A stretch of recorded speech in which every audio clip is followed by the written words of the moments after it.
Hope you all have had a wonderful 4th of July holiday. I know it's been different this year for everybody in many different ways, not all of them good, but hopefully you were able to be with family and with friends and celebrate 244th birthday of this country. I want to begin the lesson this morning by asking you a question.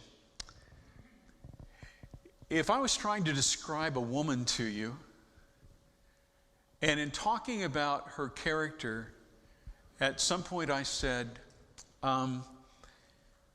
she's a very religious person, what would that mean to you?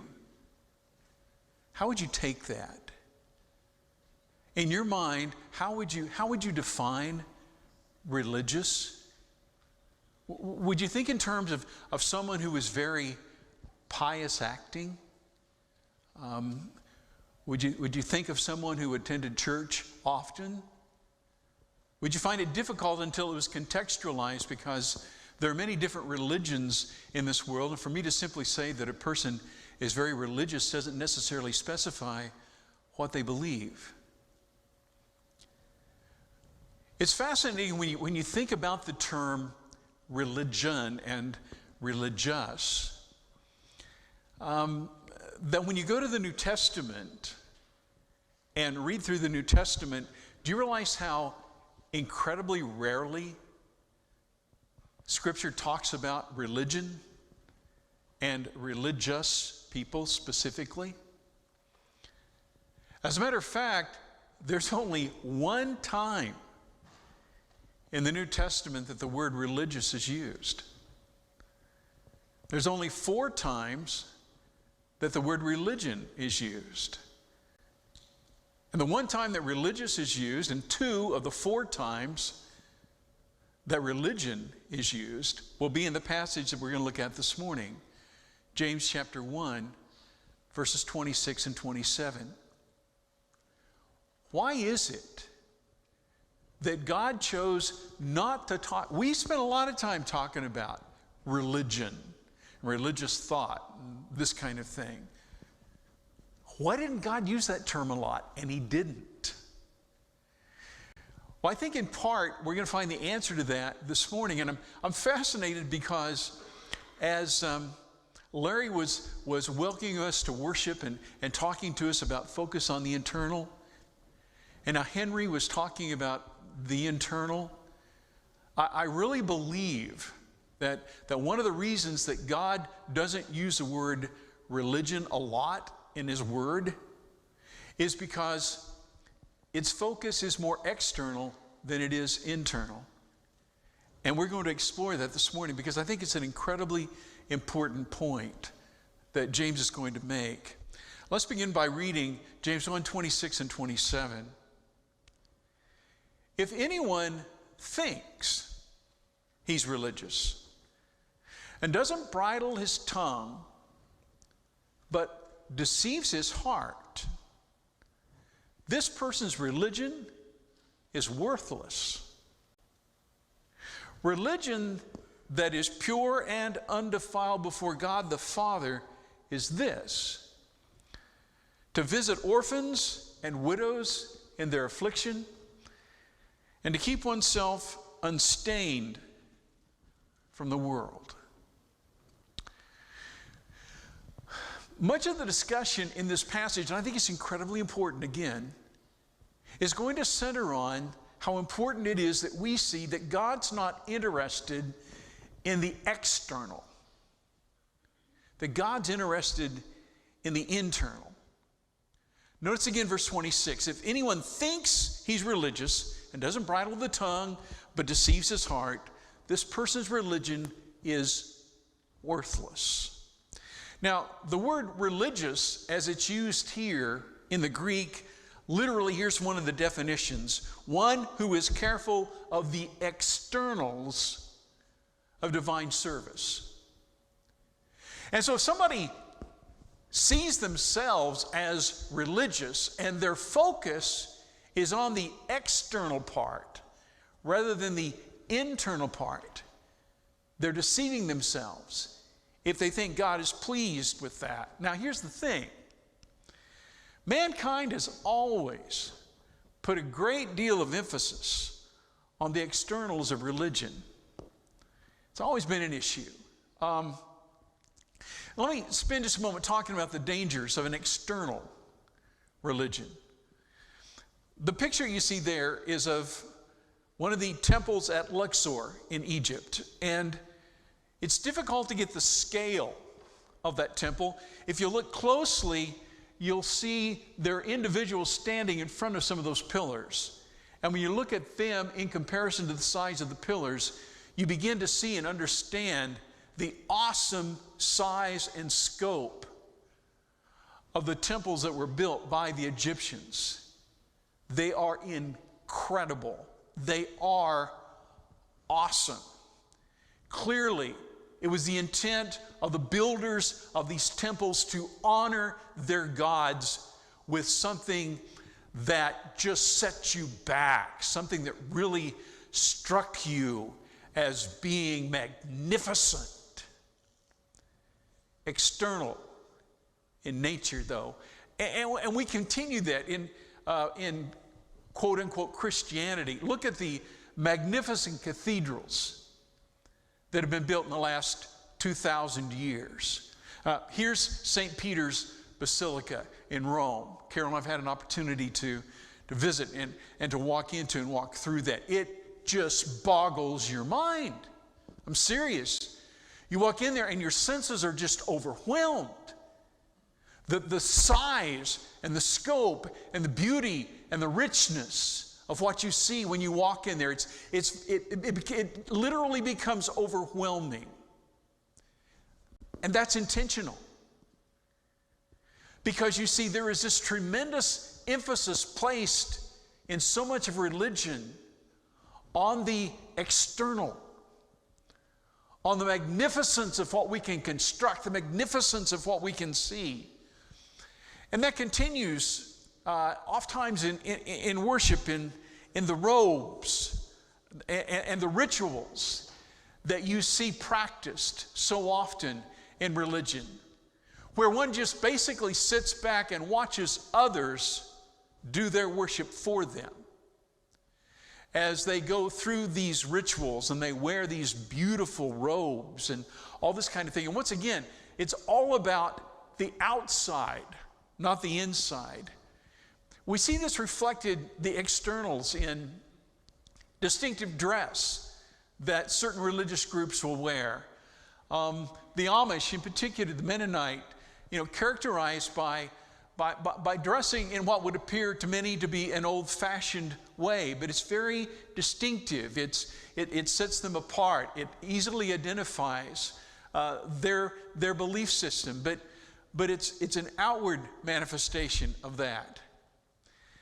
In so many ways, mankind takes religion and we externalize it. We put the emphasis on the outside rather than on the inside. But God's focus is on the internals of one's religion, not the externals. Again, notice verse 26. I've underlined, I think, a part that is extremely important here. If anyone thinks he's religious and does not bridle his tongue, but deceives his heart, this person's religion is worthless. Why does James talk about a person not bridling their tongue? What is there about that? Well, I think you have to go back to Matthew chapter 12, verse 34, where Jesus will tell us, out of the abundance of the heart, the mouth speaks. The fact is that a person's tongue is a window into their soul, isn't it? It allows you to see what's on the inside of that individual and not just view what's on the outside. When you have an opportunity to be around a person for a few minutes and you listen to them talk, you listen to some man and it seems like every other word's a curse word and he's very foul-mouthed, real quick, you get a feel for what's going on inside this guy. You're visiting with a woman and she's spending a lot of time talking about her family and her children and her grandchildren and about things spiritual and about helping this person and that person. And again, real quick, you get a peek into what's going on inside her. And so it's not accidental that James says if somebody thinks that they're religious and their tongue isn't bridled, and to bridle means to control. It's the same word that the Greeks would use for bridling a horse. And what do you use that bridle for? You use that bridle to guide the horse. And so what he's speaking of here is a window into your soul. It's your tongue. It's what you say, and it is. Now, if you think you're religious, but your tongue says you're not, then you're not. Okay? What goes on the inside is much more important than what goes on the outside. And if your focus is on the outside rather than the inside, listen to what James says. You deceive yourself. Verse 26. Now, question. How easy is it to kid yourself about yourself? Well, I know I drink a little too much every once in a while, but I'm no drunk. Yeah, I've lost my share of money at the casinos, but I'm not addicted to gambling. No way. Yeah, I've hit her a few times, but she provoked me. She deserved it. It's really her fault. It's not mine. I mean, how often do people deceive themselves and convince themselves that they're not guilty of stuff they're guilty of, that they're not involved in excesses that they really are? It's super easy for us to deceive ourselves, to rationalize. And James says here, if you're walking around all smug and self-righteous and you feel like you got the externals down and the inside's still messed up, you're kidding yourself. You're deceiving yourself.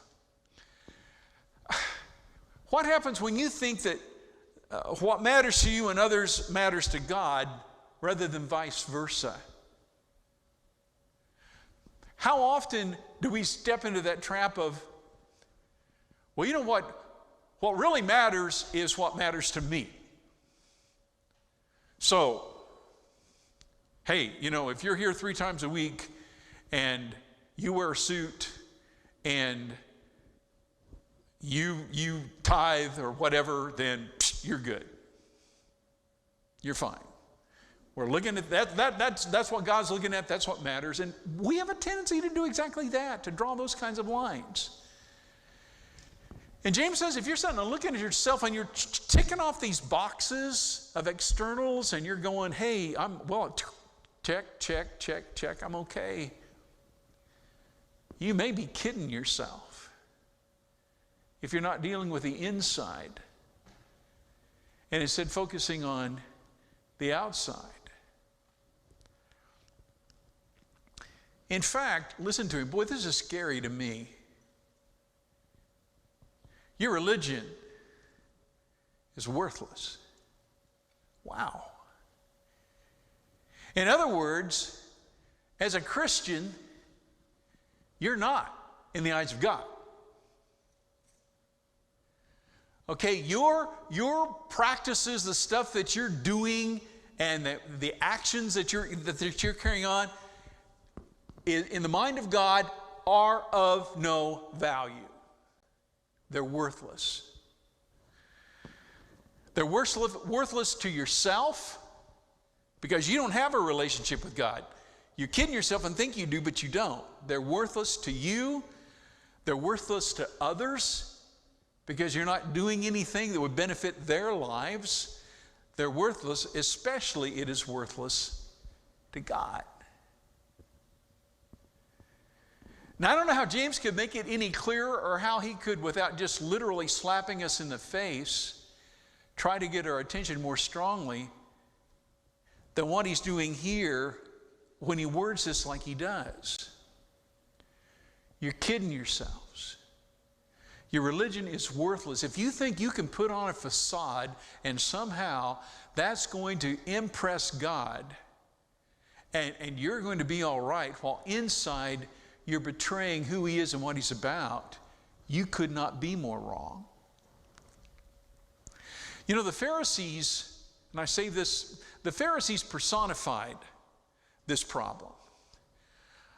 Matthew 23 verse 5, they do all their deeds to be seen by others. Isn't that exactly what he's talking about? For they make their phylacteries broad and their fringes long.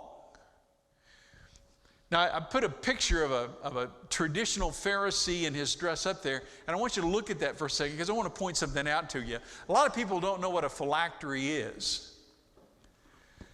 You see that man's left arm? You see those bands around the arm? And there's a box down on top of his hand. If you look up at his forehead, you'll see he's got a band around his head, and there's a box up on his forehead. Those are the phylacteries. In the book of Deuteronomy chapter 6 verse 8, as God is talking to Israel and he's talking to them about holding on to who he is and what he's about, he'll say, you shall bind them as a sign on your hand, and they shall be as frontlets between your eyes. And the Pharisees decided to take this literally. Boy, I'll tell you what, we'll just take those scriptures out of Deuteronomy 6 and we'll just put them in a little box and we'll put them right on our hand. And we'll take them and we'll put them in a little box and we'll put them right in the middle of our forehead, just like our God said. Now look at me, aren't I righteous? I'm doing exactly what God said. And notice what he says, they broaden their phylacteries. I mean, they make them where everybody can see. Looky here. You're walking down the street. Wow, this man is a righteous man. Looky there. Verse 23 of Matthew 23. Listen to Jesus.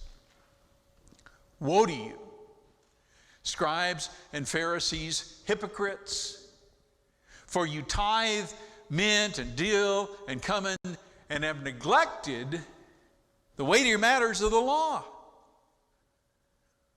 justice and mercy and faithfulness. These you ought to have done without neglecting the others. Now, we talked about this before, brethren, but anytime God says, woe is you, whoo, there is nothing any worse than for God to say, woe is you. And he says to the Pharisees, woe is you. Why? Because you're putting all this emphasis on the outside and neglecting the inside. You're deceiving yourselves. You do not have a relationship with God. Your religion is worthless. Now, what constitutes pure religion? James has made it just as clear as he possibly could.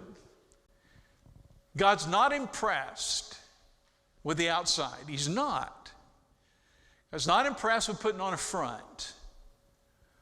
What God wants to see is what's on the inside. And so, verse 27, religion that is pure and undefiled before God the Father is this: to visit orphans and widows in their affliction, and to keep oneself unstained from the world. Now, pure and undefiled are words stressing that here's a religion without any kind of impurity or contamination. The word pure here is from a Greek word from which we get the word cathartic. Now, you take a cathartic to clean yourself out, to rid yourself of any impurities. That's a cathartic. You undergo a catharsis. It's a purifying, okay? Powerful word. Then he turns right around and he uses something that's basically synonymous when he uses a word translated undefiled. It means literally without any contaminant at all. It is 100% pure. It's like 18 karat gold, okay? It's absolutely pure gold. That's all it is, or 24 karat gold, or whatever it is. It's absolutely pure. His point is, if you want to know what pure, undefiled religion is, it's not about putting the phylactery on your forehead or on your hand. It's not about a three-piece suit righteousness. That's not what it's about. It's about how you treat others and how you deal with others. And by the way, I think it's important to point out here, James here is not defining pure religion. He's illustrating how it reveals itself. I've seen people, and I think they've taken this and they've tried to go, okay, these are the 2 check marks that I need to check if I'm going to be pleasing to God. I got to take care of widows and I keep myself pure. If I've done that, then I've checked the boxes. That's not his point. His point is, in pure religion, it's going to change your life. It's going to change your life profoundly. And your life is going to reflect from the internals in an external way, in 2 ways: how you care about the less fortunate and how you deal with the sin in your life. To visit orphans and widows in their affliction. Pure religion genuinely cares about the less fortunate. Doesn't pay lip service. It genuinely cares. And I believe this reflects God's heart in our actions. I could have cited a bunch of passages. I cited 2 from the Old Testament. Leviticus 23:22, out of the law. When you reap the harvest of your land, you shall not reap your field right up to its edge, nor shall you gather the gleanings after your harvest. You shall leave them for the poor and for the sojourner. I am Yahweh, I am the Lord, your God. Now, what's God doing here? God's taking care of the poor. God's taking care of the less fortunate. And he's saying, when you harvest, I want you to leave the corners, and I don't want you to glean everything. Okay, I want you to leave stuff behind. Wow. So big deal? Yeah, big deal. Ask Ruth. Where would Ruth and Naomi have been had not the man whose field she just, I believe, providentially happens to be working, be a man who keeps God's law and honors that principle? God is watching out for the poor. He's making provision for the poor. Ruth and Naomi are going to be able to sit at home and eat because of this provision, because you've got a man in Boaz who's keeping that provision. Jeremiah 49, verse 11. Leave your fatherless children, I will keep them alive. Let your widows trust in me. I'm Yahweh. I'm going to take care of the less fortunate. That's who I am. James says, if you want your religion to be pure, your heart reflects God's heart.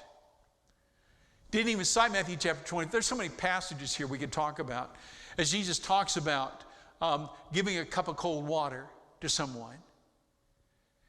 And how if you've done it to the least of one of these, my brothers, what? You've done it to me. I'm paying attention to how you treat the less fortunate. And so, when you quietly, and nobody knows you do it, but your neighbor needs help, or you run into a brother and sister and they need help, and you write them a check, or you take them some groceries and you help them out, that's pure religion. And bless your hearts, I know a lot of you do that. And that's good. I mean, that's what God's looking for. That's pure religion.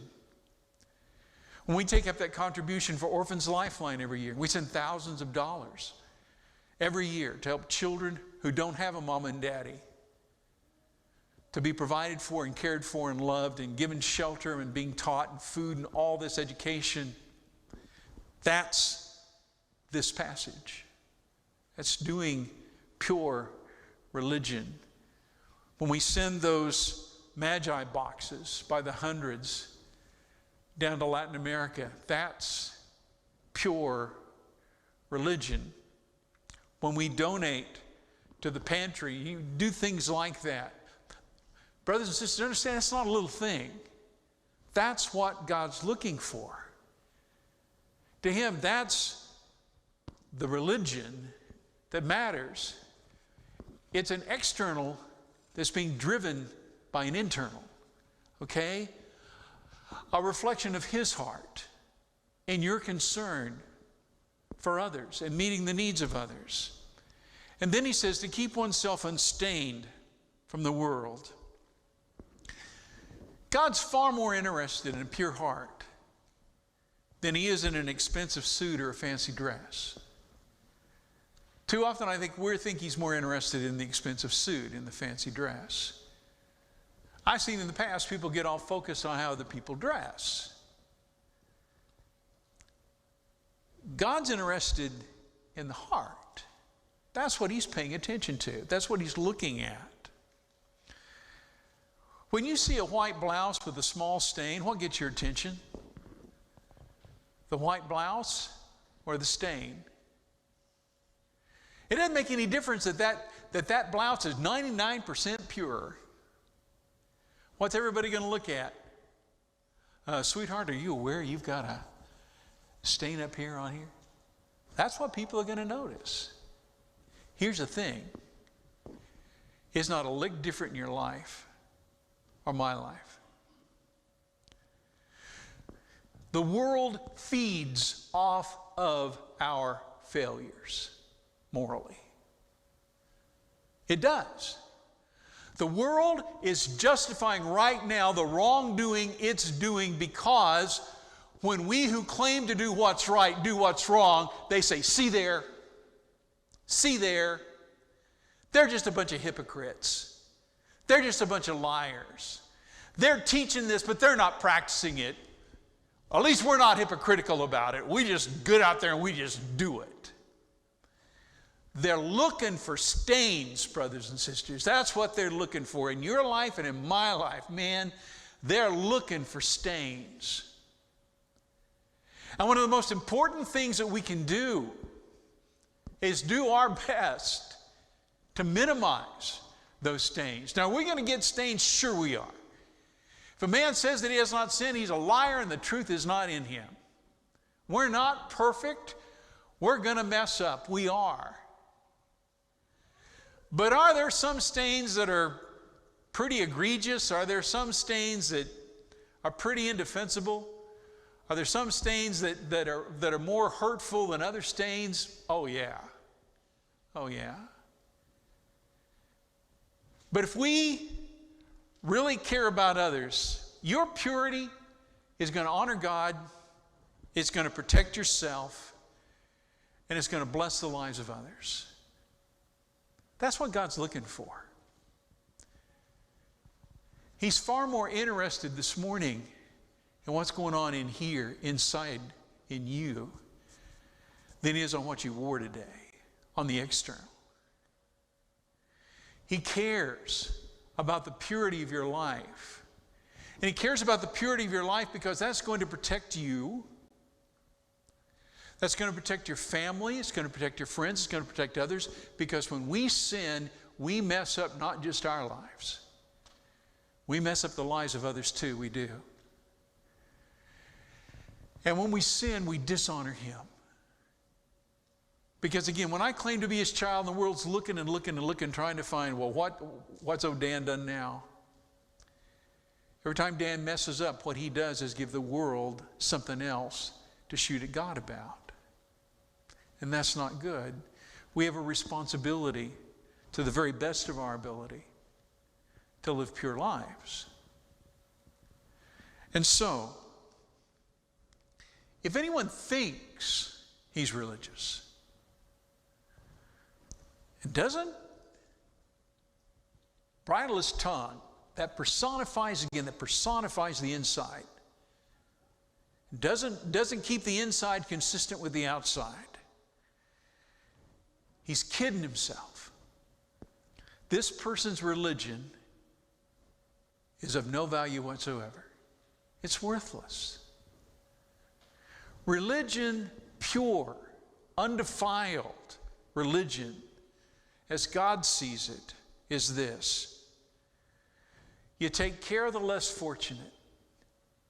You visit the fatherless and widows in their affliction, and you do your dead level best to keep the world from staining you up, because you understand how important that is. In a world that is obsessed with the externals, we need to not allow the world to shape our thinking about what really matters. And what really matters to God is your heart. What really matters to God is your faith and trust in Him. And it's amazing, you know, and it's absolutely true. You give God your heart, everything else is going to follow. It will. Give your heart to Him. For where your treasure is, there will your heart be also. If your treasure is Him and you put your heart in Him, everything else is going to follow. And that's where our focus needs to be. This morning, if you're ready to give your life to Him, ready to focus on what matters to Him and what ought to matter to us, if you're ready to confess your belief that Jesus is the Son of God and to put Him on in baptism, to make Him the Lord of your life and mean it, okay? If we can help you in any way in your walk with the Lord, won't you come while we stand and while we sing?